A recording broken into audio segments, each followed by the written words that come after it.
Huh? Hideko, I have to fight. Takumi, I'm telling you, I'm fine now. I won't hold you guys back in the fight. Hey! But I can't just sit here and watch. I can't just sit around while everyone puts their lives on the line in battle. Please hear me out. I really, genuinely want to fight. For all of us. Hideko shut her eyes. After a heavy sigh, she spoke. Fine, if you insist, but if it gets too much for you, let me know immediately. A servant can't die before his master. That's an order, you hear me? Yeah, of course. Hideko quietly took her leave after hearing my answer. It didn't take long for everyone else to show up in my room. It must have been a shock for them to see me awake after I'd been unconscious for so long. They cheered, they cried, they sang happy tunes. Once all the emotions settled down, they carried me outside and threw me into the air over and over again. As I flew through the air, I felt certain I'd made the right choice. I would fight to protect them. That was the right thing to do. It couldn't possibly be a mistake. At the same time, I was more sure than ever that I needed to stay alive until 10 a.m. on day 100. For all of us. For Hideko. I have to keep everyone alive to the very end. I made a solemn vow in my heart as I flew in the air, coming just that small distance closer to the satellite.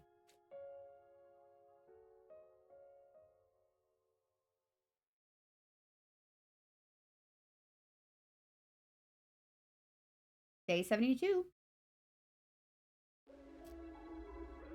What? No morning announcement? My head was fuzzy. That's starting off well.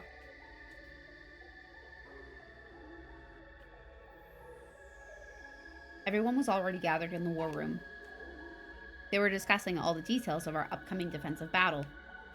But I could barely hear anything. It was like my head was submerged underwater. Takumi, are you okay? You seem a little out of it. Hey, are you listening? Yeah, I'm fine. You can't help it. He's still in recovery. He was asleep for 20 days with an unknown infection after all. Apparently that was the cover story Hideko came up with. It was as good an explanation as any. She was in no position to start talking about leap damage after all. Can you fight like this, dude? Shouldn't you get some more rest? I said I'm fine. I won't get in the way. You have to believe me. I clenched my fists and pleaded. Immediately after that, the alarm sounded. Intruder alert. Intruder alert. Unauthorized personnel detected on school grounds. Defense mode initiated. All available troops prepare for battle immediately.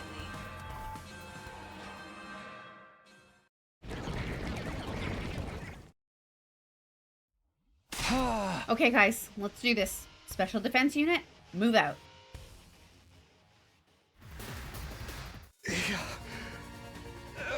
Oh, Takumi, please, go back to bed. Takumi, are you sure you're going to be all right? Why do you ask? Because you look like poo. You look like you're struggling with every step. Struggling? No way. We're only fighting minions anyway. This is nothing. Are you certain of that, Sir Takumi? You're absolutely pouring sweat. It doesn't look like it's nothing. Drop it! I told you not to worry about me. Forget that and focus on the next wave. Here we go! Not like... Are you freaking kidding me? That's all there is? There's no commander this time, so yes, that's it. Ugh, what a letdown. Like appetizers with no entree. It was so easy that it makes me feel unsettled. Maybe it was a harbinger of a future disaster? Don't say that. You mean a death flag? Don't say that. We still won. Isn't that what matters? Yeah, I guess so. Well then, Takumi, go ahead and lead our chant. Takumi? Takumi, you don't look so good.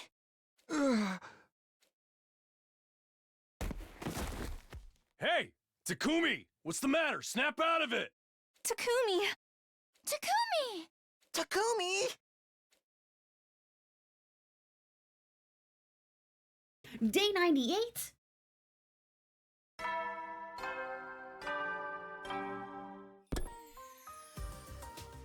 I came to along with the morning announcement. I heard the date loud and clear. Day 98? It can't be. I murmured to myself and tried to get out of bed, but after being asleep for so long, I couldn't get my muscles to engage. I twisted around and rolled out of bed, steadying myself against my desk as I forced myself to my feet.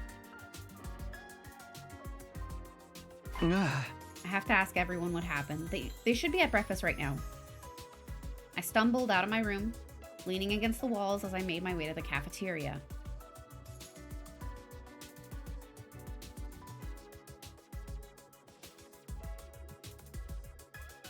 When I arrived, everyone was there, just as I suspected. They were frozen like statues, their jaws practically on the floor.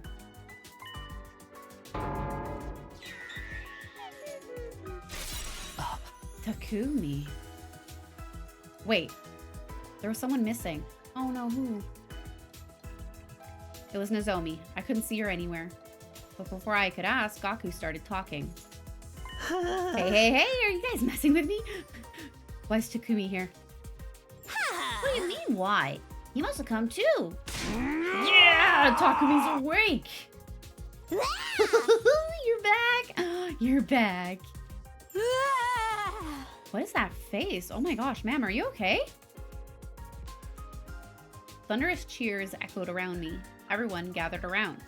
They hugged me and ruffled my hair, and they clamored with delight. Eventually, once their excitement had subsided a little, I fixed my hair and cleared my throat. Can I ask what happened over the last 25 days while I was asleep? Where to start? We took turns looking after you. What about the defensive battles? We had one on day 87 and one on day 93. An elderly warrior named Dal Shah came both times, but we vanquished him. Oh, speaking of battles, Vashness is coming tomorrow, but you don't need to fight. What? Of course I do. Just how clueless are you? You're in no shape to fight. That's right, Mr. Sumino. Take it easy. Get some rest. If your leap damage gets any worse, we'll all be in trouble. Oh, she told you. Huh? I couldn't believe my ears. How do you guys know about leap damage? I told them. I told them everything, even about the time loop. Why? Well, we grilled her about it. We asked her if you really had some kind of mystery infection. We were like, you need to tell us what really happened so we can find a way to cure him and save him together. Just like that. But if you tell them the truth, we're guaranteed to have the worst possible outcome. I've lived through 146 loops, and there's never been a single exception.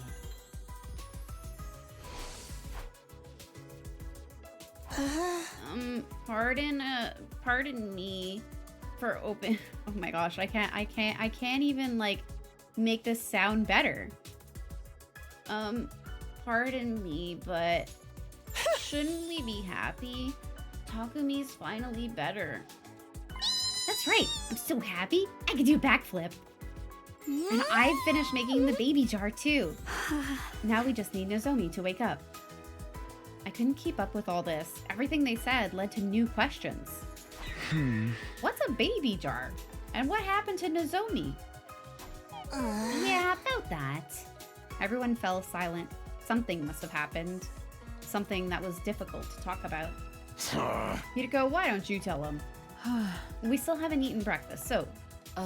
Alright. Takumi, come with me. Hideko left the cafeteria. I hurried after her. Eventually, we reached our destination. Huh? What? What the hell's going on? Why is the escape pod all corroded? Can't you tell? It's particle bacteria. Ah! But we sprayed QB liquid all over the school on day 42. Ugh. Inside the school, yes, but we must have missed some affected areas. The bacteria found its way through the vents. Ugh. We only found out 10 or so days ago. There wasn't any point in spraying it down with our remaining QB liquid. Even if we'd done that, there's no way we could have the pod repaired by day 100. But then, when the final attack launches on day 100... Don't worry, the attack's not gonna launch. Why? Oh. We're going to stop it. How? We're gonna take the baby out of the machine in the defense room. You can't do that, you'll kill him. Normally, you'd be right. We can't just remove him without a plan. That's why Tsubasa made a baby jar. Here's a photo of it. Oh. Like she said, she just finished it, so the jar is still empty. For now. We're gonna put the baby in there as soon as we're finished with breakfast. Will he be able to survive in that thing? Yes. The jar has a life support system attached to it. So then, the missiles won't be fully charged with his energy, which means we'll be able to stop the final attack. Oh! I guess I don't have anything to worry after all. Oh. Nobody told you to worry in the first place. I can't say we're totally in the clear, though. Are you talking about Nozomi? Hideko nodded. What happened to her? I think showing you would be the best way to explain. Come with me. She's in her room. She's got rejection symptoms, I bet. Nozomi? Why is she glowing? Why are you glowing? Why is she glimmering? It was day 85. I brought everyone to the lab to tell them about parallel leaping. On the way back, a tiny meteorite came flying down from the sky.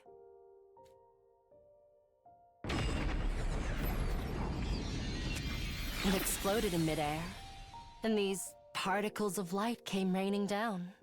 I'm sorry, what? Nozomi was completely covered in them. Thankfully, she doesn't seem to have any external wounds, but she lost consciousness immediately after it happened. That brings us to what you see here. That event is completely new. When did she say this happened? Day 85, I brought everyone to the lab to tell them about parallel leaping. On the way back, meteorites is completely new to me for day 85. Is her life in any danger? No. She's just sleeping. Her breathing and pulse are normal. So, don't worry about that. I stared hard at Nozomi. She was comatose, and yet for some reason, it didn't make me feel anxious. Maybe it was because of the magnificent shine coming off of her body. To me, it looked like something sacred that would only be granted to a chosen one. Oh. Now then, we've taken up a lot of time getting you up to speed. Everyone's waiting in the cafeteria. We need to head to the defense room and put the baby in the jar. What about breakfast? You're gonna have to skip it. Are you insane? I've been asleep for 25 days. But you're still fine, aren't you? We were feeding you intravenously. Now that you mention it, I realize I didn't really feel hungry. Come on, let's go. We gave you a drip, don't worry about it. True evil appears without warning. It was a realization I felt all too keenly. Back in the cafeteria, Hideko and I were greeted by a scene that was difficult to process. Oh no, stop. How? Who? This can't be. The blood drained from my face. I went weak in the knees. I could hardly continue standing upright. What the hell happened here? I clutched my chest and tried to take deep breaths. Calm down, I told myself. I had to stop panicking and make sure I was really seeing what I thought I was seeing. Takemaru, Yugamu, Ima, Garumi, and Kyoshika. All 5 of them were laying limply in a sea of blood. Oh no, was it Kakoji? She went somewhere. She went somewhere. There wasn't even a hint of movement. It was clear they were already gone. But it wasn't just them. The other 8 were laid out on the floor around them. There was no sign of blood on them. Were they okay? Snap out of it, Takumi. We need to get them to the infirmary. Right. Got it. No sooner than I took a step forward. I knew it. It's you. The key infected Kako. It's Kako G. What a terrible nickname! Could you please not call me that? Anyway, you know me? You must have been to that timeline then. Have you been following me? Not that it matters now. Kakoji continued speaking as she swung around her survival knife. What a shame. I was about to kill the rest of them too. You just had to show up and ruin it. You must be the one who ran away from the mystery timeline. Mystery timeline?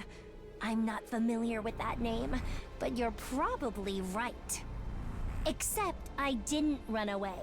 I just got bored and went somewhere else. By the way, I made sure to slaughter every last one of them in that timeline. Why would you do that? Did I never tell you?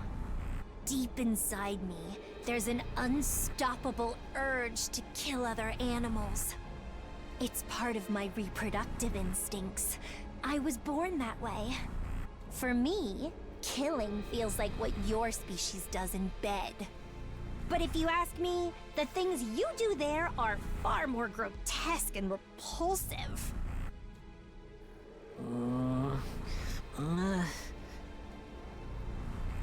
Oh, look. They've started to come around while we were talking. What did you do to them? Nothing too serious. I just put some sleeping pills in the water cooler. And then everybody drank the water and fell unconscious. Exactly. Anyway, it'll be a problem for me if they wake up. The odds of a 10-on-1 fight aren't in my favor. This doesn't mean you've won, though. I just don't want to harm this vessel.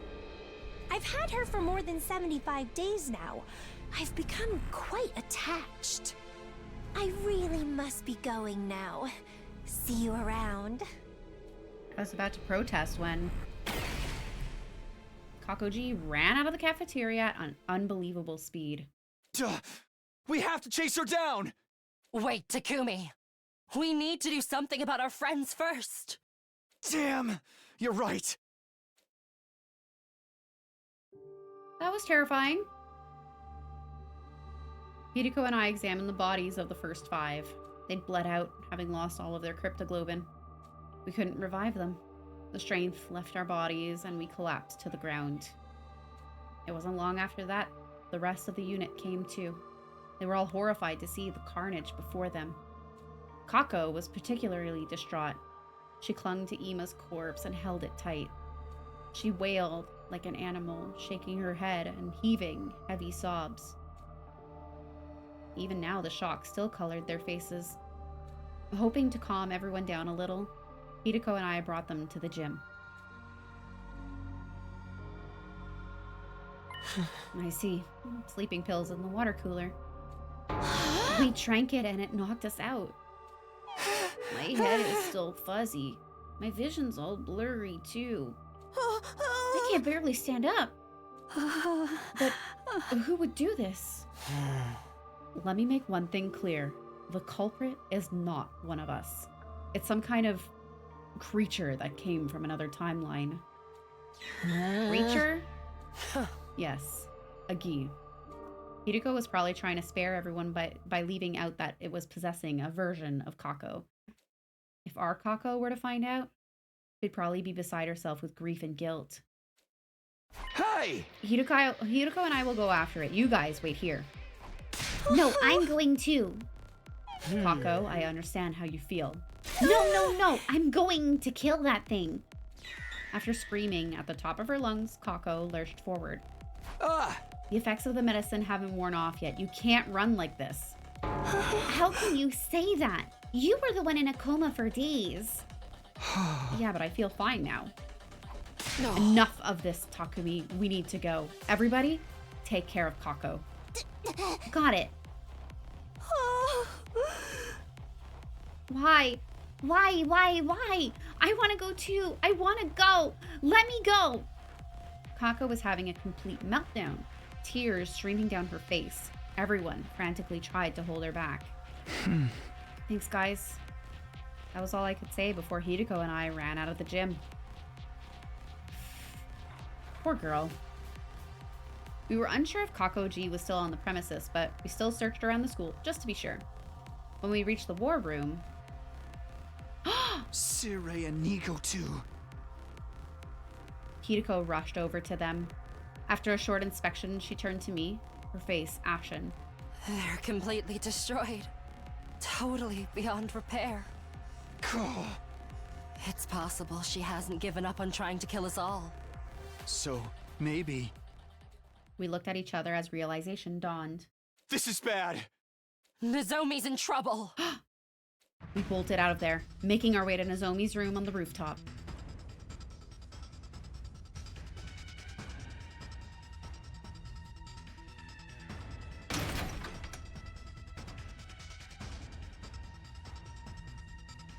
We burst into her room and looked at the bed. Impossible. She's gone. No. We returned to the rooftop and looked around. Just then, we heard the sound of a propeller turning. It's coming from the schoolyard. A propeller? I ran to the fence. I grabbed onto it and looked down to see a fire extinguisher drone hovering off in the distance. Oh, those have propellers. Sure enough, under the drone was... It's Kakoji. She's holding somebody. It's Nozomi. Kakoji cut through the wall of fire with the drone and ran along the path it cleared for her. Hideko, let's go. Right. Is he gonna be okay? We rushed to the city ruins. There was no sign of Kakoji. Where did she go? Could she be going to the lab? Hey! When's the next leap window? Tonight, starting at 9:20 p.m. Then what would be the point of taking her there? Why would she even want to take Nozomi to another timeline? How should I know? I don't even know why she took Nozomi in the first place. Anyway, the lab's the only place that makes sense, so... I know. Let's go. We ran for the lab. After 5 minutes of sprinting, Hideko suddenly stopped. Why? Look there.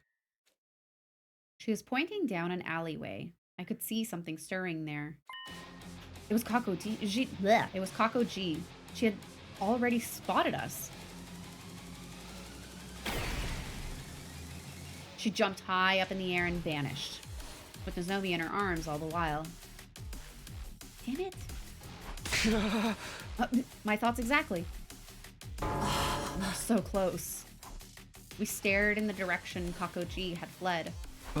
That's not where the lab is it? No, it's the complete opposite direction. So she's not trying to go there? I don't know. She may just be trying to misdirect us.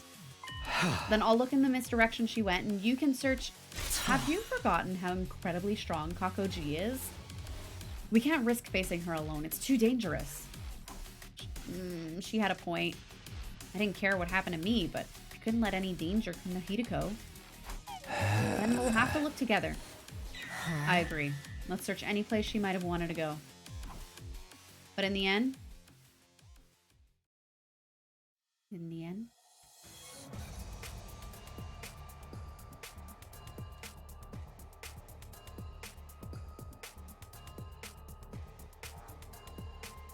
I mean, as long as you go back to the lab for 9:20, right?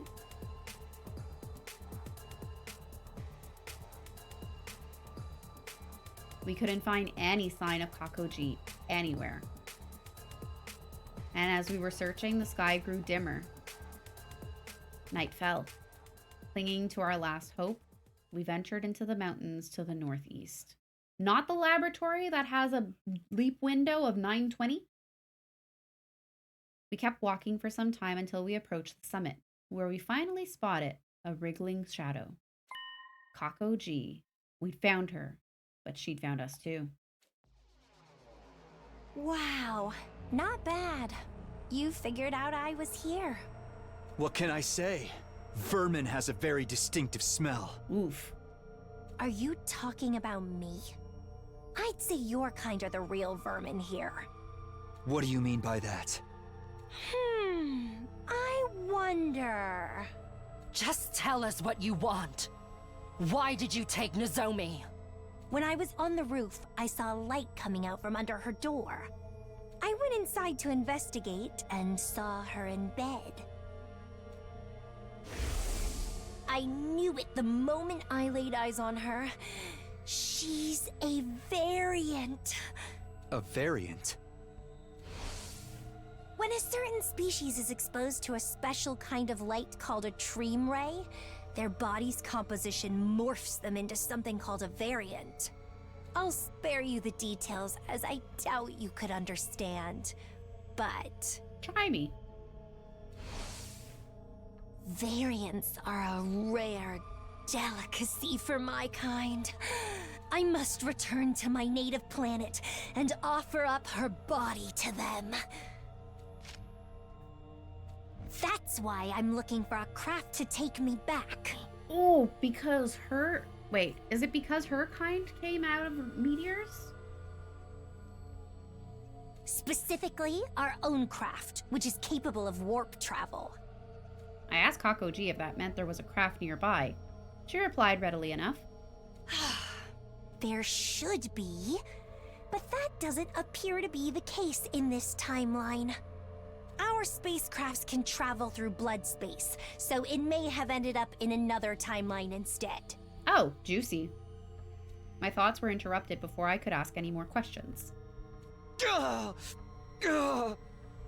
was suddenly overcome by a violent fit. It must be my leap damage acting up. The world swayed in front of me, my legs went weak, and I fell to my knees. Are you all right, Takumi? Kako G saw her opportunity and took it. With a smirk, she held Nozomi close and launched herself into the air, vanishing into the darkness.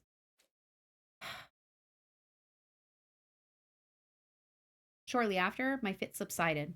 I got back up on unsteady feet. I knew your leap damage wasn't healed yet. No, it's because I didn't eat. I'm out of stamina. Don't lie to me. Let's just go. Go where? Huh? Who's the dimwit now? Kako G practically spelled it out for us. What did she say just now? Her spacecraft might have ended up in another timeline. She really is going to the lab this time. I nodded and took off running. Hideko was right behind me. We hurtled down the mountainside and raced between the buildings in the city.